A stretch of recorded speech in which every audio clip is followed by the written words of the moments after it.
What's up, YouTubers? I haven't done a video in quite a long time, and I was aching to do a video.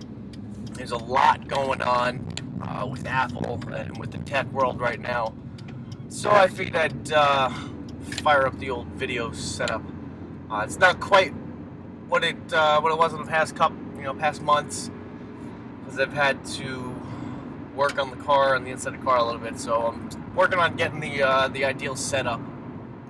If you have a setup for making videos in your car and you'd like to share it with the rest of the community, hit me up, throw me an email.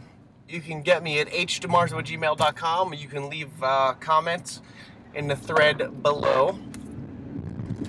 So let's see what we got. We got the Apple Wwdc just happened not too long ago. Lots of cool stuff happened there. I heard a rumor of a new Sony Ericsson phone coming out. I'm not going to give you more details until I actually hear more about it. What else do we have? All kinds of stuff from Apple. It's really been Apple's week here, Apple's month. So, like I said, WWDC just happened.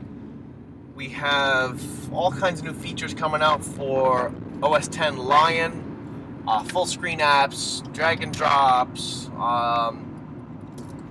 better touch controls, pinch and expand, and the scrolling is better.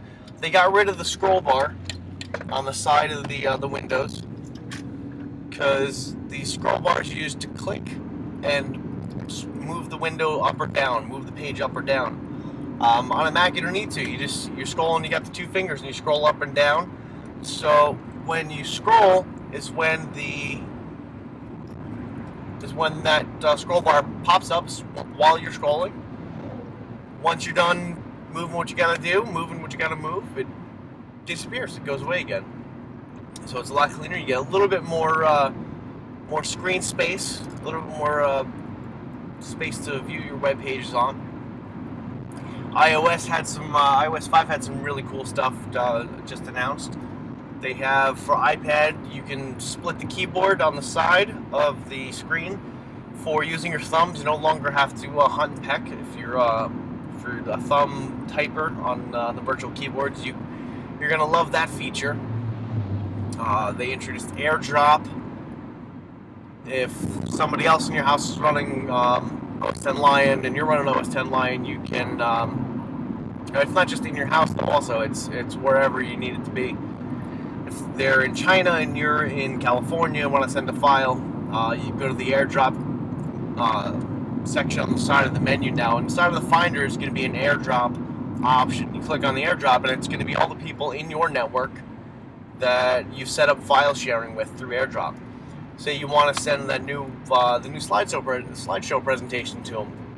You drag the file over to their icon in the AirDrop window, and it says, "Do you want to send the window?" You say, "Okay." It sends them a notification saying, "Hey, this person's sending you a file. Do you want to accept?" They say, "Okay," and off it goes. It's built right into the UI, right into OS X. So that's kind of cool, also. But for me, the one of the two biggest things that they released, or that they talked about, the first one and number 2 on the list is iCloud. Yes, I understand there's a lot of name controversy and service controversy going around, because a lot of companies, again, claim that they've stolen the name from them. But iCloud is going to replace what's now known as MobileMe. If you have a currently active MobileMe account, it's going to be extended to, I believe it's the end of June. So you get a couple extra months out of your MobileMe subscription. Beyond that, it's good. All the MobileMe services you're using now are going to migrate to what's called iCloud. Now, iCloud is going to be a free service, not a free service, but I guess you can call it a service. Who service app, but it's gonna be free in OS 10 Lion. That's very cool because most of these cloud storage. I guess service is the word of the day today. Cloud service organizations, they charge a monthly fee or yearly fee to do what iCloud's gonna do. If you want to share something with your iOS devices, you have an iPad or an iPhone, you create a document on your Mac,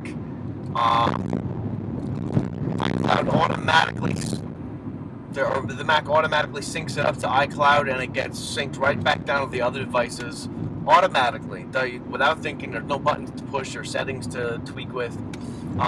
And conversely, it works the other way. If you create something in your iPhone or your iPad, it gets sent up to the cloud automatically and synced right back down to the other devices on your network or on your cloud. So it's going to do that automatically. And for all you tight wallet peoples out there like me, the price, $0. It's going to be offered for free. Very cool. The number one spot for me, I think the number one thing for Wwdc 2011 had to do with OS 10 Lion. Not just OS 10 Lion in general, but rather the way they're going to get it out to the general public. The price point they've set for OS 10 Lion, which is a major OS release, it'd be like from XP to Vista, or Vista to Windows 7. Windows 7. From XP to Vista, I guess that's a major OS release. So Snow Leopard to OS 10 Lion, the price point is set at $29. Now you compare that to from XP to Vista, which I believe was about $130 to $200, depending on the version you got, depending on where you bought it. So it's almost $100 less than what Microsoft is charging. And you're definitely not going to be able to go to Best Buy to get this one, or go to the Apple Store to get this, because it's going to be distributed through the App Store. So when it gets released, you go on there, say, hey, I want the new software.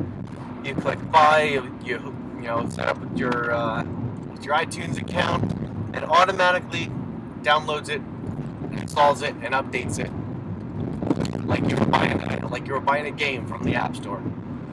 So very, very cool, very cool. I don't know if I don't know if I'm gonna upgrade as soon as it comes out. I gotta say I'm fairly happy with Snow Leopard. It does what I needed to do. The other, the fancy schmancy apps, fancy schmancy features, I can kind of hold off on a little bit. It's not a pressing issue. Like I said, I'm fairly happy with Snow Leopard, so I'm gonna wait on that one. Again, that's just generally good advice based on purchasing the first of anything, because the bugs need to get worked out. What else? The new phone. I caught a rumor that Sony Ericsson is releasing a new phone. I'm not gonna release the name yet because I haven't seen any official press releases yet with the actual name that it's gonna be sold as. But keep an eye out for that. If you've seen any information, send me a comment down in the link, in the section below, or send me an email, htomarzo@gmail.com. For now, that's really all I got, guys. So until next time, keep it real.